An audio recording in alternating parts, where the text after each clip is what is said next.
Sports एक ऐसा विषय है जिसको अगर कोई भी चुन ले तो उसको बीमारियों से संबंधित हो या फिर फिटनेस से लेकर के एक अपना जो एम है वो सेट करने में या किसी गोल को अचीव करने में बहुत बड़ा हेल्प करता है स्पोर्ट्स। और मार्शल आर्ट और उसके अलावा ये ताइक्वांडो और इन सब चीज़ों को सीखना ये बहुत बड़ी चीज़ होती है और इसके ज़रिए लोग देश का नाम तो रोशन करते ही करते हैं, उसके अलावा खुद की जो सेफ्टी होती है और दूसरों की कई जगहों पे ये काम कर जाती है। हमारे साथ मौजूद है सर। सर आपका इंट्रो।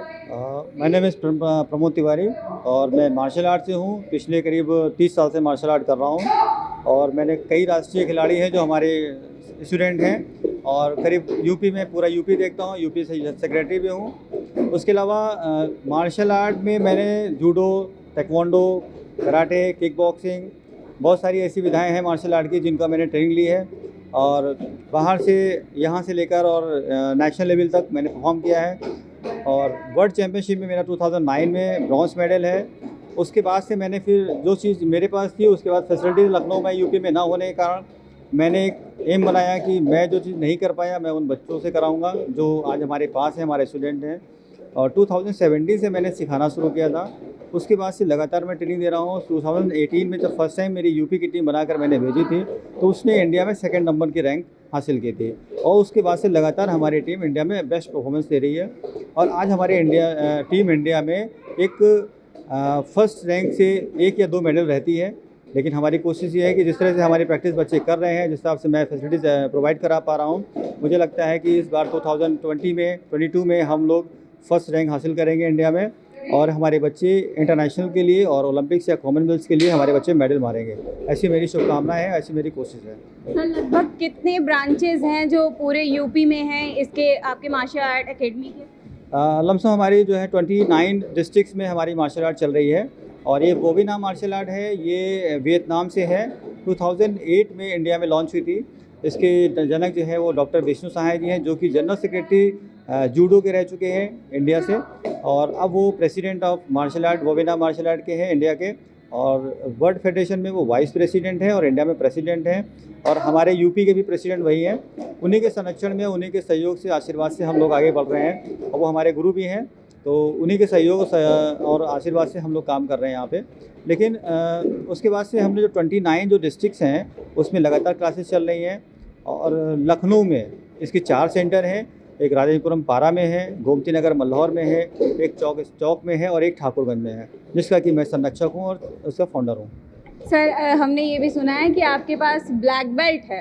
कितने ब्लैक बेल्ट हैं आपके पास? मैं अभी रिसेंटली मैंने 2019 में मेरी 4th डान ब्लैक बेल्ट हुई थी और उसके बाद 2 साल से बेल्ट एग्ज़ाम नहीं हुआ है और 4th डान ब्लैक बेल्ट है मेरे पास और मैं इंडिया का टेक्निकल सेक्रेटरी हूँ वोविना मार्शल आर्ट से और इंटरनेशनल मेडलिस्ट हूँ और उसके साथ नेशनल में 6 टाइम का रेफरी, चैम्पियन रेफरी हूँ, नंबर 1 रेफरी हूँ और अभी 2019 में जो वर्ल्ड चैम्पियनशिप हुई थी कंबोडिया में उसमें मैंने रेफरी किया था। तो 20 रेफरी थे पूरे वर्ल्ड से, उसमें 9 नंबर पे मेरा रैंक आता है।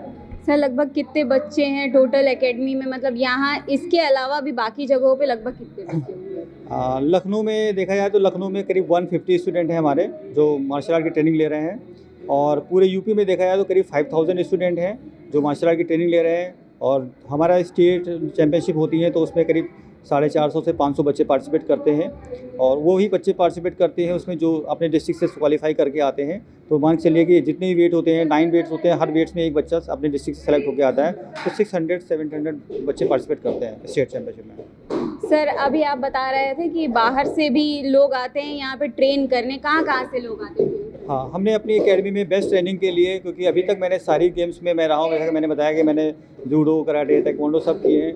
इंडिया में यूपी में स्पोर्ट्स में इतना ज़्यादा कुछ एफर्ट्स लोग करते नहीं हैं, जो भी ट्रेनिंग यहीं लेते हैं और यहीं पे कोच बन जाते हैं। तो मैंने ऐसा ना करके मैंने ये सोचा है, मैंने ये किया है कि इंडिया के जो बेस्ट कोच हैं मैंने उनको अपनी एकेडमी में उनको बुलाने की कोशिश की है, उनको लाया हूँ और आज इंडिया के मणिपुर जो है वो मार्शल आर्ट में नंबर 1 माना जाता है। तो मणिपुर से जो बेस्ट कोच हैं वहाँ के, उनको मैंने हायर किया है, वहाँ से बुलाया है। अब रिक्वेस्ट करके उनको सैलरीड पे मैंने रखा हुआ है जो कि आज हमारी एकेडमी इसमें ट्रेनिंग देते हैं। इससे हमारी एकेडमी के जो बच्चे हैं वो बेस्ट परफॉर्मेंस दे पा रहे हैं। कोरोना की वजह से क्या कुछ दिक्कतें आई हैं एकेडमी को चलाने में? कोरोना की वजह से हम लोग पाबंदियाँ थी गवर्नमेंट की गाइडलाइन थी, जिसमें हम लोग बाहर नहीं निकल सकते थे।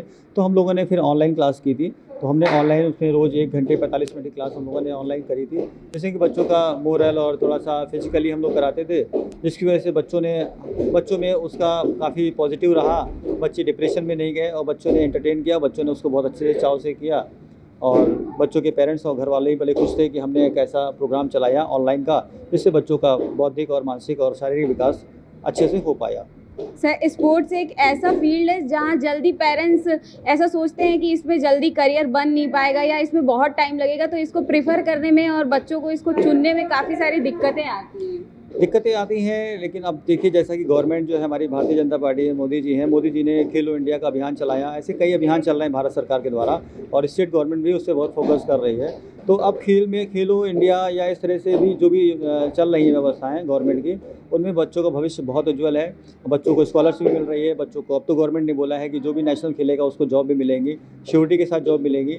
इसलिए मुझे लगता है कि स्पोर्ट्स में अब फ्यूचर बहुत ब्राइट है, जो कि गवर्नमेंट जो काम कर रही है वो स्पोर्ट्स के लिए बहुत अच्छा कर रही है। सर, यहाँ ये जो बच्चे खेल रहे हैं, ये आपका मतलब ये कौन सा जो ये अभी आप मुझे बता रहे थे कि ये बच्चे आपके सेकेंड टाइम के वो है, तो ये क्या है?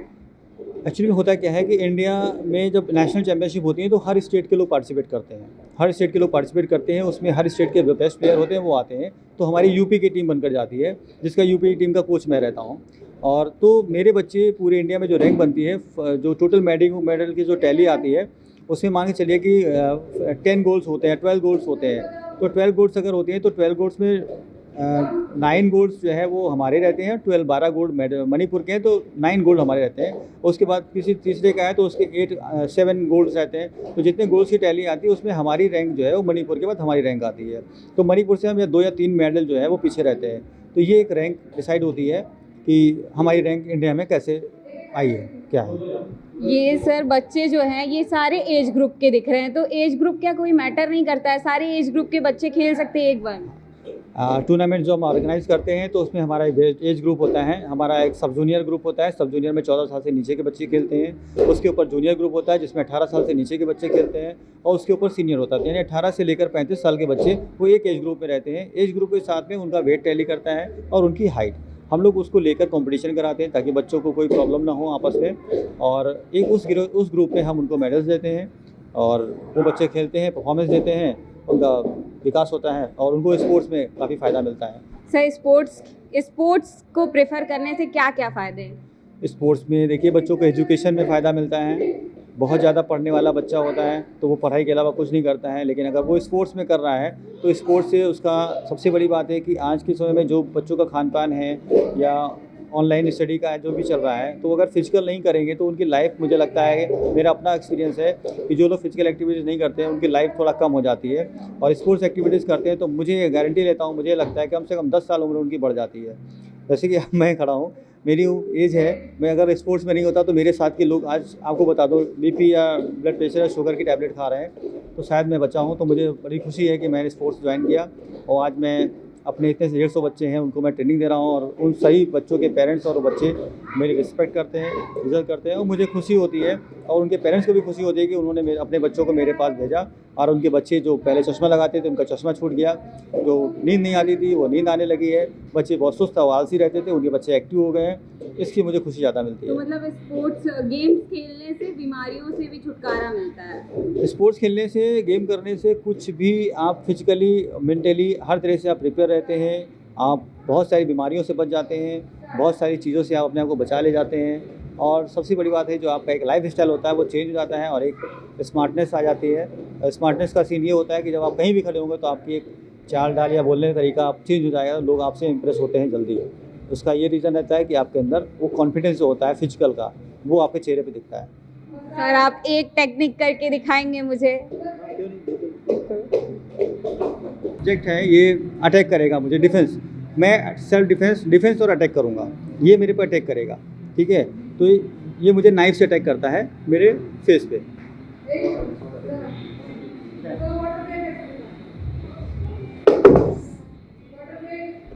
ये टेक्निक है जो कि जूडो में, ये एक थ्रोइंग टेक्निक है जो कि जूडो में यूज़ होती है। अगर कोई भी सामने से अटैक करता है तो आप उसको विद इन सेकेंड इसमें पावर नहीं लगती है, इसमें उसी की पावर के खिलाफ हम उसको अटैक से फॉल दिला सकते हैं।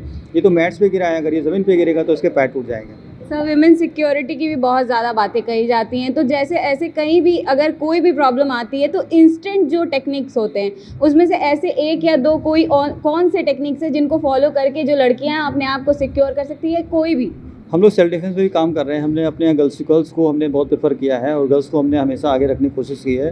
तो हमारे यहाँ की जो लड़कियाँ हैं, गर्ल्स हैं, वो नेशनल में बेस्ट परफॉर्मेंस दे पा रही हैं और उन्होंने बहुत अच्छे मेडल्स हासिल किए हैं। तो अभी हमने मिशन शक्ति के तहत हमने कई स्कूलों में सेल्फ डिफेंस की ट्रेनिंग दी है और हमारे बच्चे वहाँ गर्ल्स गई थी ट्रेनिंग देने। तो उससे कॉलेज हैं, डिग्री कॉलेज हैं यूनिवर्सिटीज़ में, तो उसमें हमने सेल्फ डिफेंस पे कई अभियान चलाए। तो उसमें बहुत सी आसान जो नॉर्मल सी जो टेक्निक्स होती हैं, वो लड़कियां रोड पे जा रही हैं, लोग कमेंट्स मार रहे हैं या बदतमीज़ी कर रहे हैं, टच कर रहे हैं, तो उनसे कैसे बचा जाए उसकी हमने विशेष ट्रेनिंग दी थी बच्चों को।